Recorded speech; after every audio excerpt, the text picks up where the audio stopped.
to pan zong om pining chi nia thing amen tu lai takin biakina atamzo ipai zo lo khat bal bang hitama ta sele po khat te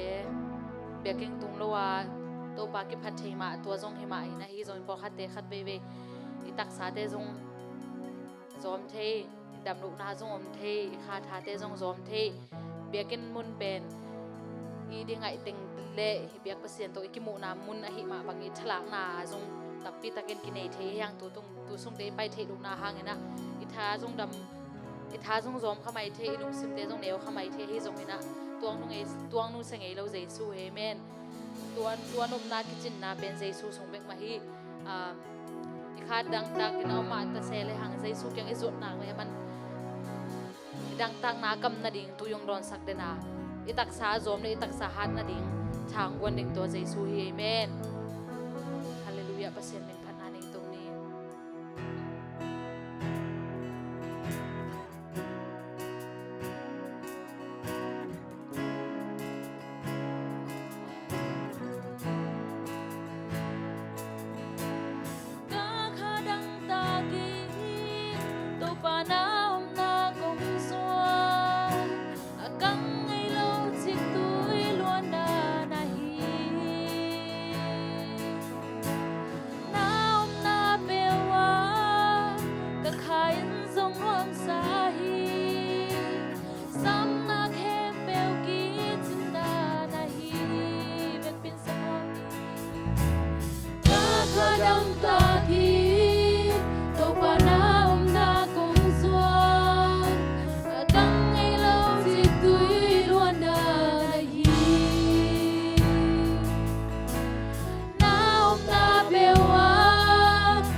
leitung buwan natin lungkam namin kung pumata sele ng mundo ng hito nito pa. Kakadang takin, đâu pa naom na kong xóa. At ang ngày lâu dịch túi luôn na nahi. Naom na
kam ngay nang mantunin to pa.